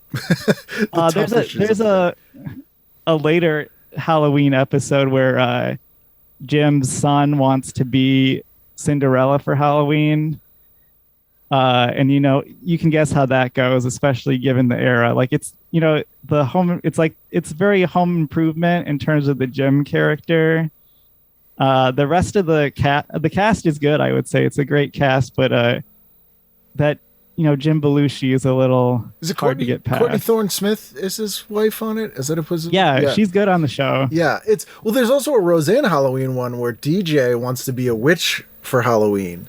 Yeah, and that one plays way better. Yeah, that one's great because Dan is shocked, but then later in the episode it's because he's like because he's concerned that the kid will get beat up or like made fun of, not because he has a problem. Like it's a fine line that it walks, and it does it really well, but I could see people falling off that tightrope very easily. Yeah, Jim, they try to do that, but Jim doesn't sell it the way John Goodman No, he is no John Goodman. I would have I imagine, did you go to Drew Carey at 9? Because even the worst Drew Carey Halloween show has got to be entertaining. Yeah, I probably would have popped that on. This is the one where they kill Henry Winkler. I don't remember that one. Henry Winkler plays his new boss, and they scare him at Drew's house on a haunted house, and he has a heart attack and dies. Yeah, that sounds familiar. It's pretty funny. That show was willing to go for it. It's just one of the. I mean, that's a pretty forgotten show too. I think it was a victim of like just being on for too long. Yeah, absolutely, and it got too weird. It got too gimmicky. They by the end of it, every episode was a gimmick, or they were trying to come up with new gimmicks. Yeah, I dimly recall maybe from like a TV Guide article at the time that like it was renewed for like a ton of seasons at one time, and then like by the time they were working on like the later seasons, I feel like the last season they like dumped on the summer, which is like a pretty ignominious end for a show that was pretty big at its height. That's the sitcom version of 4 a.m. Wise Guy on Court TV. Yeah, I mean, if you got to go, I guess you got to go that way. Then there's nothing on at 9:30. There's like 4 choices. I guess people were, checking Candy at that time. And you could check Candy while watching From Dusk Till Dawn, the 2-star movie, or The Toy, the 1-star movie, according to TV Guide. That Halloween classic, The Toy. It gives Halloween 2, which is airing on USA Network, 1 star. I feel like USA was really reliable for like good stuff to have on in the background. Oh, especially at that era. Yeah, USA almost never let you down. From the Cartoon Express to Up All Night, like they were just always there for you. For me, I feel like I was raised by their USAM lineup of like sitcoms anchored by Wings reruns, and then just running through other sitcoms that lasted a year or two. Like, to me, the way people talk, the way like you talk about Night Flight or something like that, which is obviously like way cooler and way more culturally significant. But for me, it was that USAM lineup, especially Homesick or during the summers. Well, the summers they would do just the 10 of us and Parker Lewis on USA. I mean, that's at its height for sure. Yeah. But later on, when it was like Boston Common and Boston Common, Caroline in the City, whatever, I feel like might have been in there. Caroline in the City, yeah. Oof. So Thursday, the sad day, because it's the day after Halloween and your wife's birthday. What'd you do? And I noticed that TV Guide wasted no time in getting into the Christmas spirit. Like, you turn the page on Halloween, and then there's 2 big ads for TV Guide, Christmas gift. Yes. Well, you got to order it early if you want it in time. Yeah, I guess so. I mean, so that was insulting. That was a slap to the face. For Thursday, I'm not happy about it, but I guess I'm going all NBC again. And this, I think, is a great example of how far the must-see Thursday lineup had fallen. Inside Schwartz. Never heard of that show in my life. It's actually one that I have a strong memory of because I remember even at the time thinking like, wow, there is no way this concept can sustain a series. So the conceit of the show was just, it was just like any other sort of mid-list NBC sitcom, like a single guy, whatever. But every once in a while, like sports commentators would break in and like provide color commentary on what he was doing. Like, oh, he asked that girl for a date. That was a real foul. So inside sports, inside Schwartz. Yeah. That's terrible. It couldn't, the star power of Breckenmeyer couldn't save it. He's a character actor and he needed to realize that. It's a Halloween Friends with Sean Penn guest starring. And Will and Grace has Woody Harrelson guest starring, and then Just Shoot Me has Tiffany Thiessen guest starring. Yeah, this was the era where it was guest stars and will they, won't theys. Will they be a guest star? I don't know. I would have gone movie that night just because I don't know if I could have stomached this. And The Burbs is on, which it only gives 2 stars, but it does give Splash 3 stars. And it gives the Lost in Space movie from 1998 2 stars. There's no way that's as good as The Burbs.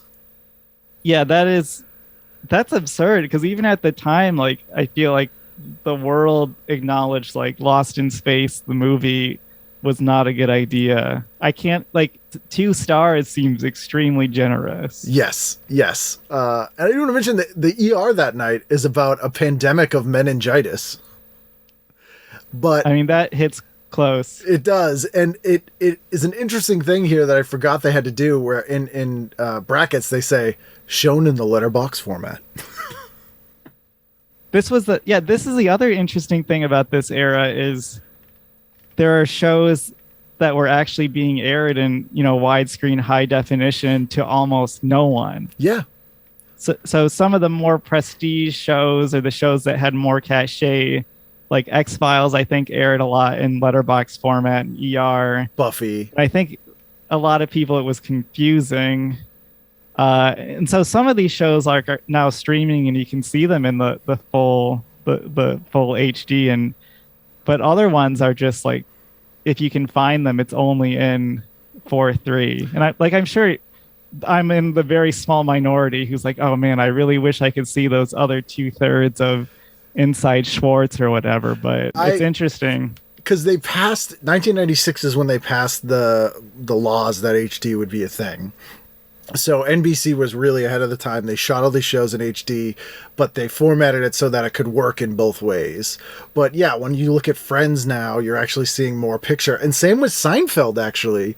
And I read an article that I felt embarrassed for the author of this article. And it was on one of those like clickbait websites, but they were complaining that Seinfeld, now that it's on Netflix, was zoomed in and stretched to be widescreen when the show is meant to be 4:3. And I'm like, actually, you're wrong. Yeah, I saw that same thing, and that, I mean, the whole aspect ratio stuff drives me crazy, and that misinformation drives me crazy too, because it's clearly not stretched. If it was stretched, it would look, everyone's face would be all weird. Right. And it's not that hard for this person to do 2 minutes of research to realize that show was shot in a widescreen format, and you're getting the rematch. Like, just look at the picture. It's And it's also not new for it to be shown in this format. It's been on Hulu and it's been on reruns in this format for like 10 years.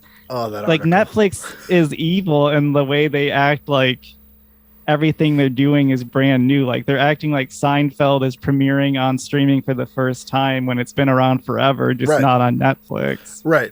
But just the tone of that article too was like, actually.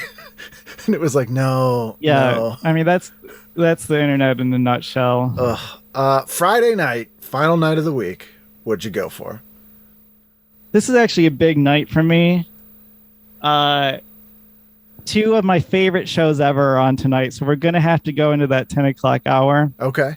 But before we get to that, I guess I'm going to go with Dark Angel to start off with. Not a show I really remember a whole lot about, but it is a Halloween episode. I loved this show. So I started watching this show when it started in the early September, before I moved to the UK at the end of summer. So I watched like the first 4 episodes or so, and I really loved it.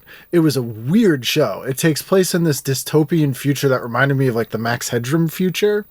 And Jessica Alba plays this like orphaned kid who's secretly been the result of an experiment where she has like cat DNA. So she has superpowers, but like kind of doesn't know, and people don't. And it was weird and really grim, and people hated it. Yeah, it did last like 2 seasons, I think. Maybe on the strength of like the James Cameron credit. But it, again, it's weird. It's one of these shows. I'm sure you can get it on DVD, maybe, but like there's like no cultural memory of it at all. And it was like reasonably well known at the time. And it's a show that I feel like in concept would probably do really well now, like at a minimum on Sci-Fi, but like as a Netflix show or something like that, probably would do well.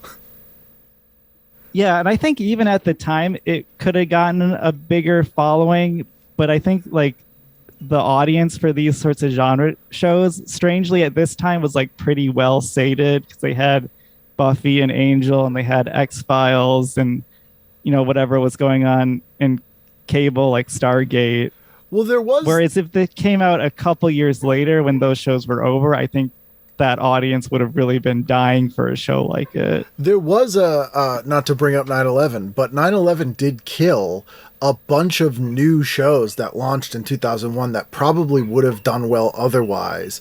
Partly because tonally, I think people weren't just in the right frame of mind for it, but also because people were sort of sticking with tried and true shows they'd watched for a while, even if the shows had been bad at that point. So like X-Files they'd rather watch because it was like a comforting, consistent thing of like before, so like The Tick, which was a great show, that ate it because of 9/11. Like people would just, the tone of that show was not did not mesh with what was sort of in the ether of America at that time.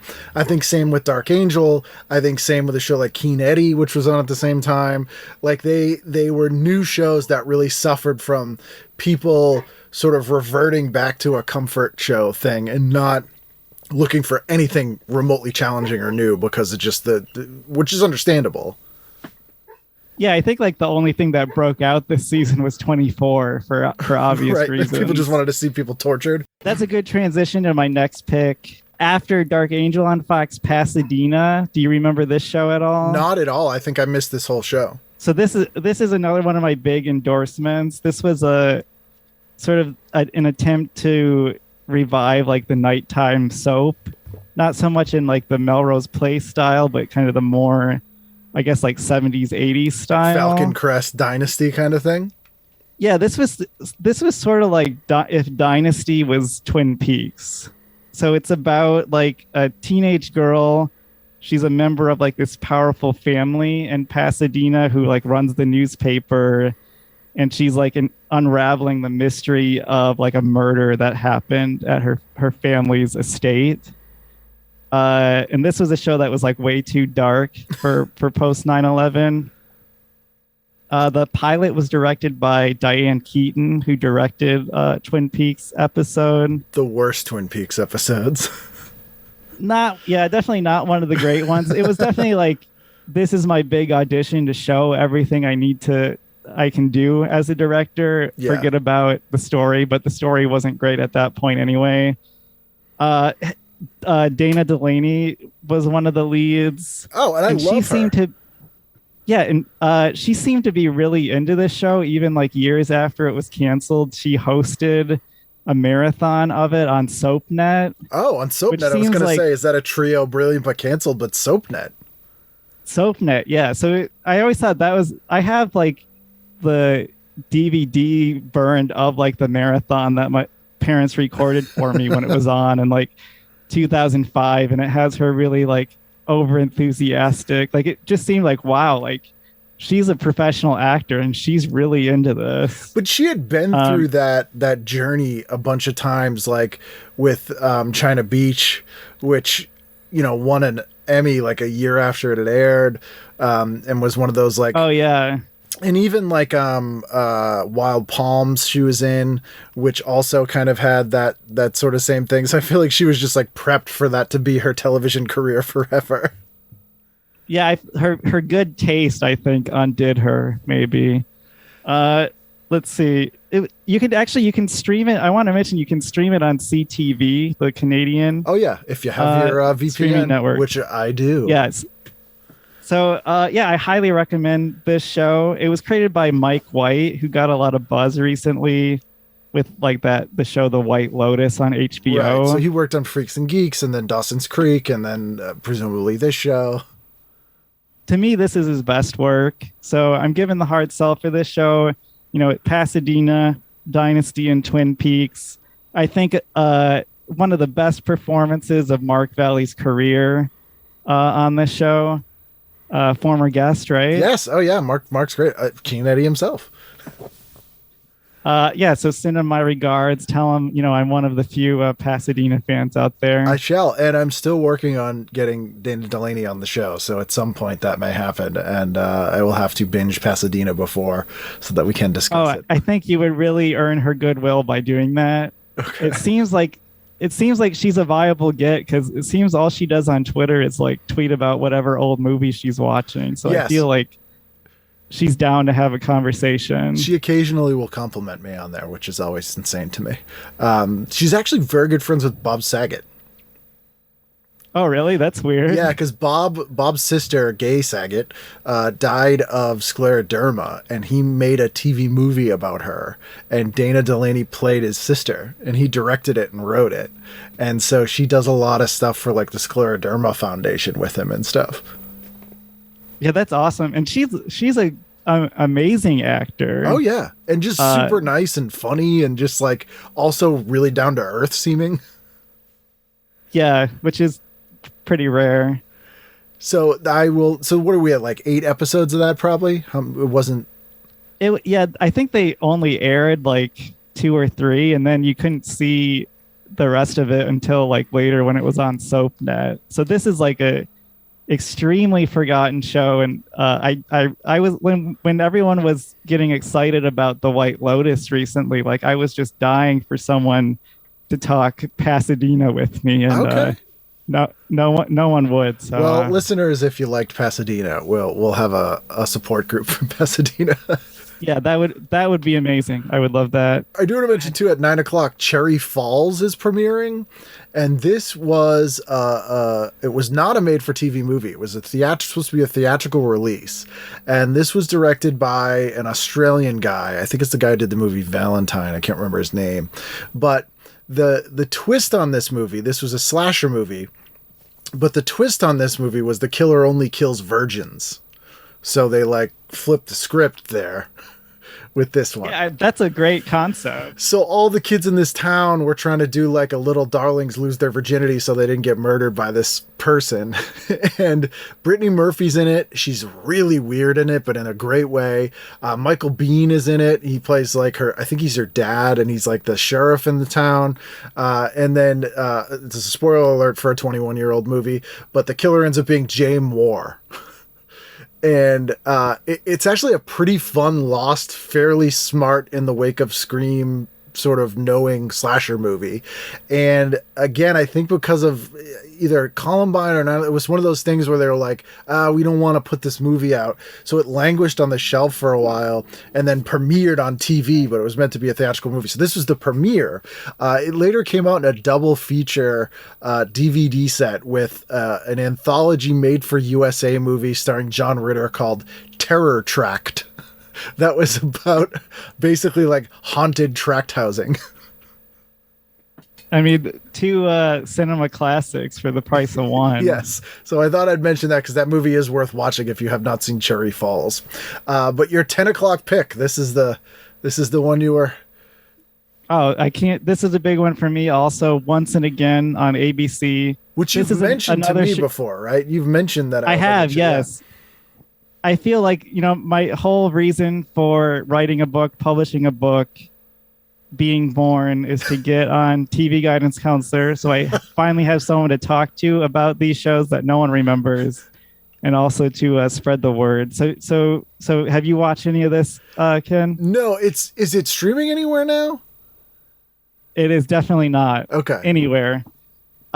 The first 2 seasons came out on DVD. The third season you have to get via bootleg. Okay. So this was sort of positioned as the spiritual sequel to 30-something. I'm not huge on 30-something. But the Zwick and Herskovitz who did My So-Called Life with Winnie Holtzman. Mm-hmm. And Winnie Holtzman wrote on this show. And I think what I said to you was like, you have to watch it because the episodes that Winnie Holtzman wrote are basically lost My So-Called Life episodes. Yeah, dusted off season 2s that never happened. It really does. Yeah, it feels that way. So this is another show I feel like it has everything you need for this era of television where it was about sort of midlife crises, blended families. So you have characters who are, middle-aged, like Sela Ward is like the main person with Billy Campbell. I do love But then you can also Sela do... Ward.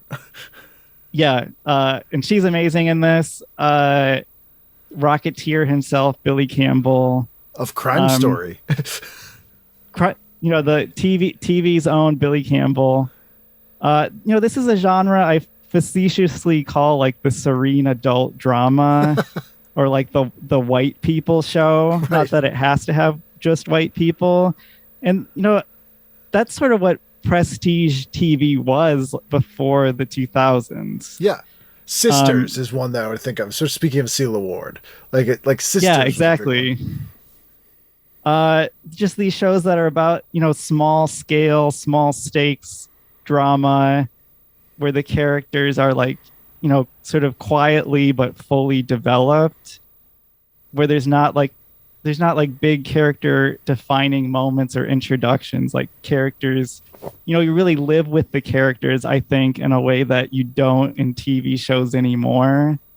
When TV was more distinctly different from movies, it was just like this little box in your room. So they told different sorts of stories. Yeah, it was more intimate. A movie. Right. It was more intimate. Yeah. And you could do long-term character development, sort of whether you wanted to or not. Like it inevitably just sort of happened. Like the longer they would work with an actor as a character, that character would tend to grow generally more like the actor. But it kind of just happened. And they didn't plot everything out in like 10 season batches. Right. They maybe had an outline, but they let the actors and the characters sort of lead the way. And I think that's really missing from TV nowadays. Even some of the wackier, more high concept shows in that subgenre, like Picket Fences or Northern Exposure, like they did still have that. Like it's just much slower. And also they had an extra 5 to 10 minutes of show, which makes a big difference. That helps. But I mean, even like Twin Peaks, which is seen as like totally groundbreaking, you know, a lot of people, especially people younger than us, you know, who just sort of pick Twin Peaks up on Netflix or whatever, I think a lot of times they don't get it, or they're like shocked by it, and it seems like cheesy or corny to them, or just odd.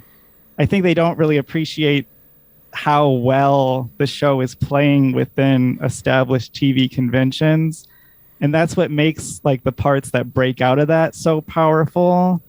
Like I love The Return. I love The Return for being like totally unfiltered Twin Peaks Lynch, but I also love the original run, even the absolute worst parts of the original run, because there's something like really magical about when you have those weird sort of unconventional moments within this show that plays perfectly as like an actual just TV soap. Yeah, totally. And that is totally lost. Like I had a younger friend of mine watching it on Netflix when lockdown started, and they were like, I don't get like, why is that soap opera they watch? And I'm like, yeah, if you don't understand the sort of cultural context of what else was on at that time, you are missing a huge percentage of like what does make that interesting. And it is kind of sad. And it even shows that weren't great, but did that. Like I think of like Wes Craven's Nightmare Cafe or like, so, you know, there was some really cool stuff in that for that same reason. Because when they broke out of that kind of thing. And the thing I loved about The Return was it managed to almost do the same thing for reboots, being like, oh, you want the nostalgia and you want to, and enjoy it. Yep. That's not what you wanted, was it? Well, now everyone's upset. The way that The Return, like there were moments where it was like, we're giving you exactly what you want, and just as it starts to dawn on you, like, oh no, this isn't actually good. What I want, is when they pull back and they're like, forget it. Yeah, it was to me like, I'm so sick of the reboots and, you know, the revival of like every last thing. To me, like The Return, in all unlikelihood, it, you know, was by not giving me what I want, by not being what I wanted it to be. Like so much better. Yeah, they knew what was best for you. Somehow they did, and just the way it seemed like they were anticipating it on like a minute by minute basis for this like 18-hour thing. I couldn't believe it. And the, you know, I guess like no one, if you didn't make it through the whole thing by now, probably you don't care about spoilers, but I think they did an amazing thing with the ending where like, we had so much time living with that season 2 finale where it sort of came back around, where it felt like there was something kind of mournful about losing that, because that kept the show alive for so long.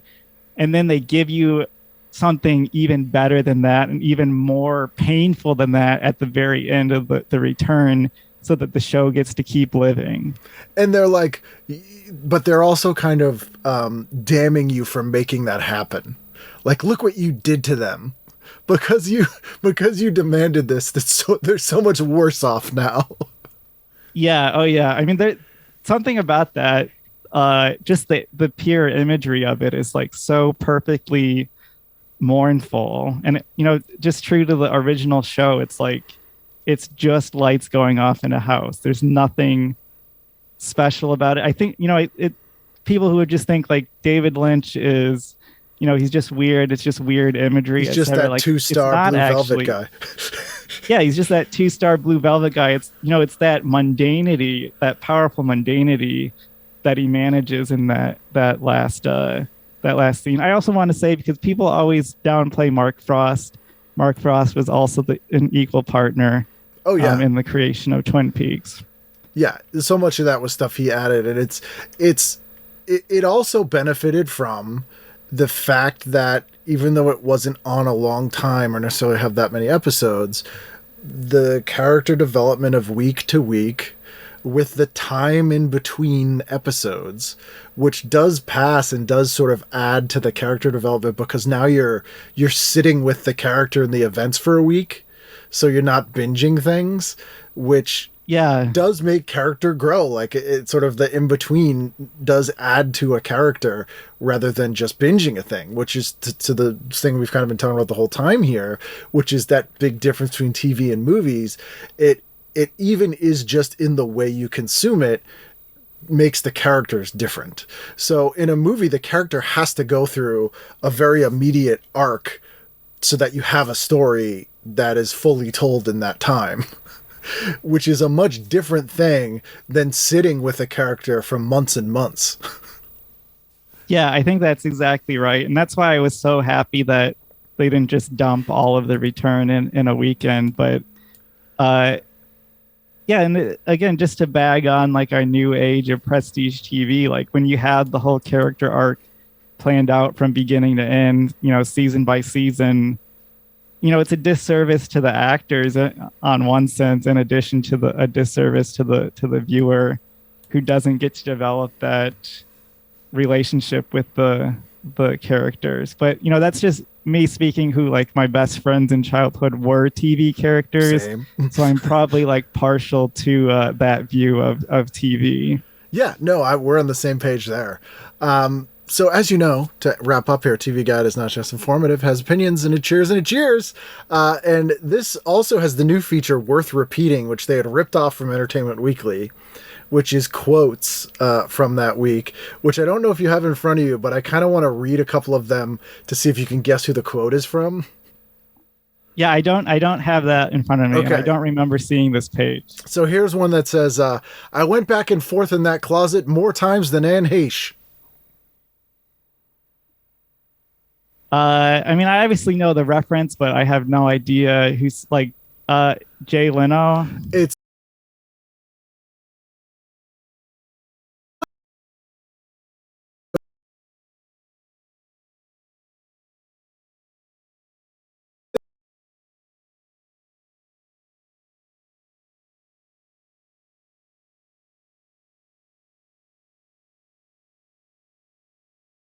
this one. These other ones you won't get. You might get this one. In a related story, Mark McGuire was seen meeting with Tanya Harding and her bodyguard husband, Jeff Gillooly. See, I feel like I just want to say Jay Leno for every one of these. that is Craig Kilborn. Okay, close enough. Yeah. Also, Sorry, that would have been, if you're listening, that would have been an outdated reference then. Like that was a 5 or 6 year old reference then. Tanya Harding, Jeff Gillooly was like 94. And finally, there's another Law and Order being planned. This one's called Law and Order. Enough already. Let's say Jay Leno on that one. You are correct. Okay, so at least one of them is Jay Leno. Yeah. He's pretty reliable for these quotable things. Mediocre quotable things. So we have 2 jeers and 2 cheers this week. I will start with a cheers and see if you agree or disagree. Cheers to a missed opportunity. Deciding whether or not to go forward with the Emmy Awards on October 7th was a no-win situation. Go on, and the program seems trivial and inappropriate. Cancel, and to use the phrase that's become sadly commonplace, the terrorists win. All things considered, we think the ceremony should have proceeded.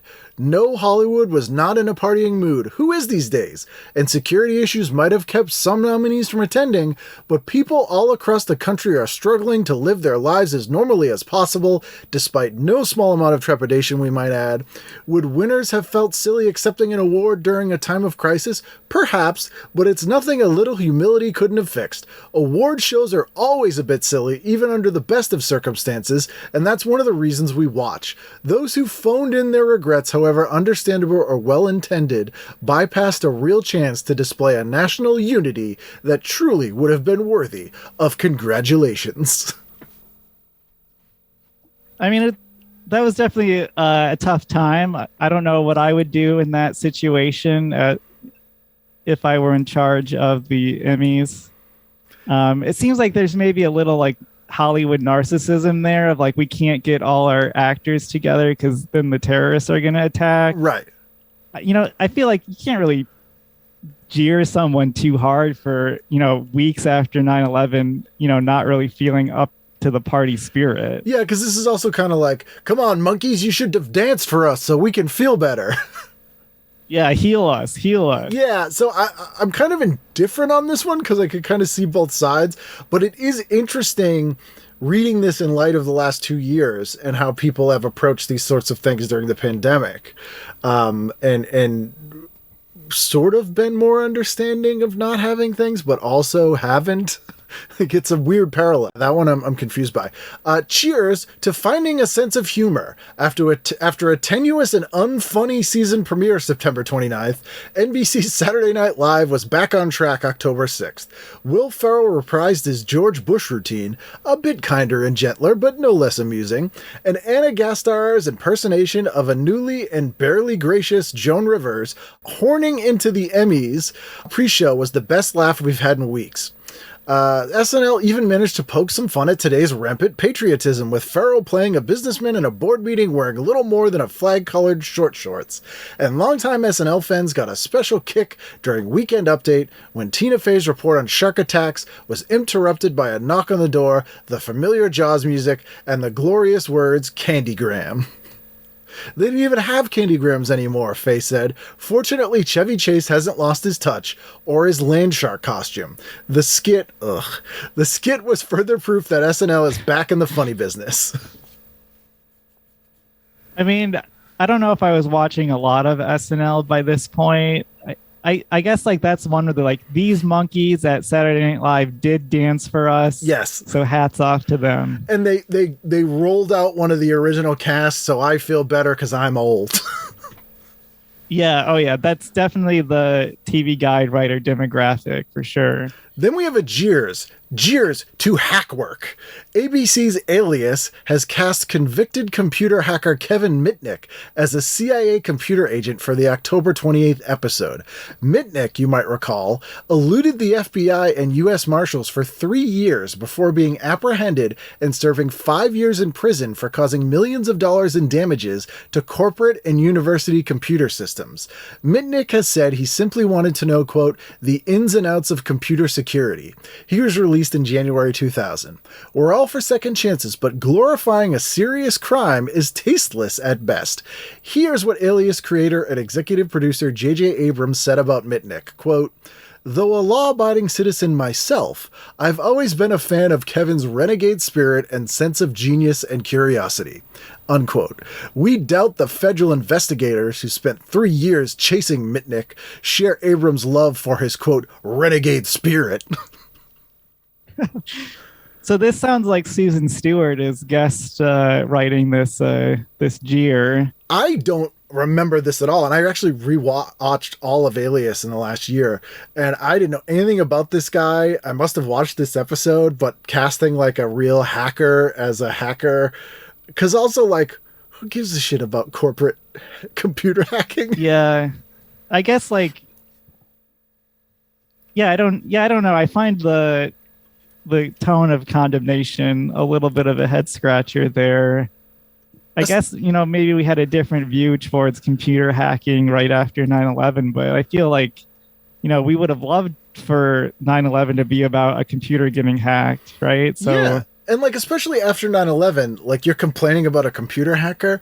And I wonder if these people complained about G. Gordon Liddy being in things, or like Mike Tyson being in things. Patty Hearst. Yeah, I'm sure they didn't care. Like, this feels like an old person who is like, these computer hacking kids are going to be the death of us all. I mean, I think JJ Abrams doesn't do him any favors by really being like, I myself abide by the law. Right. But he's a badass.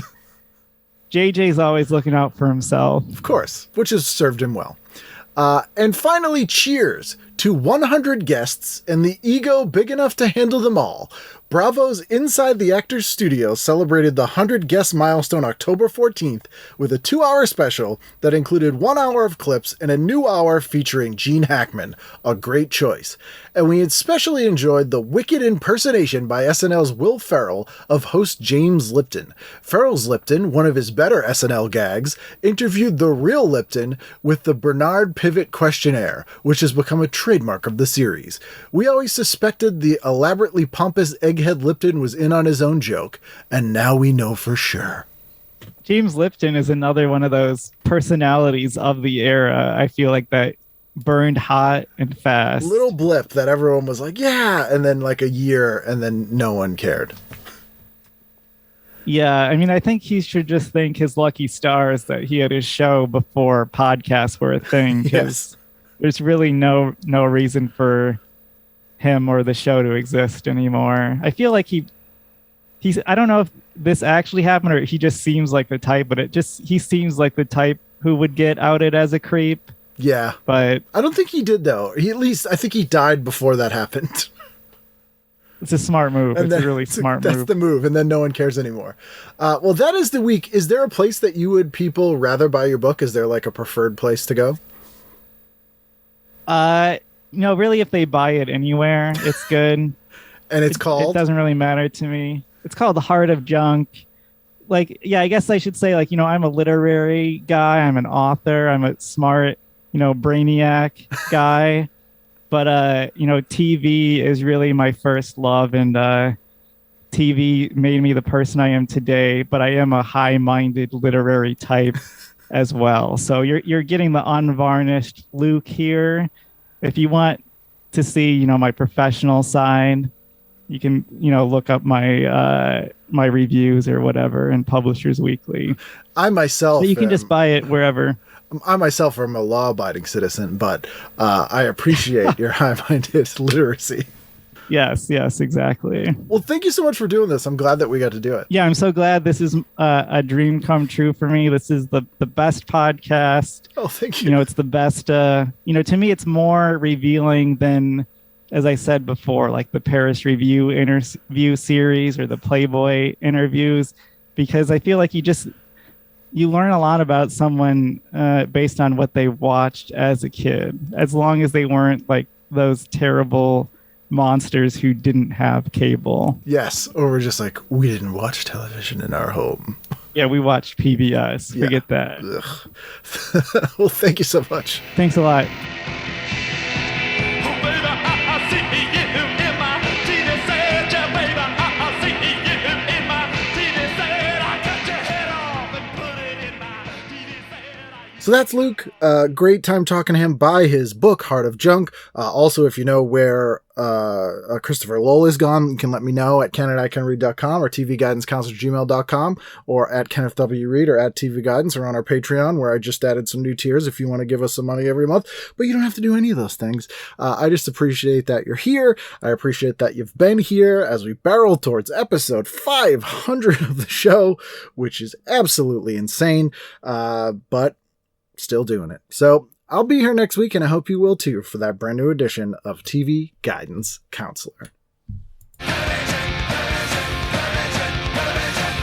Oh man, Nuns on the Run. Don't even get me started on that.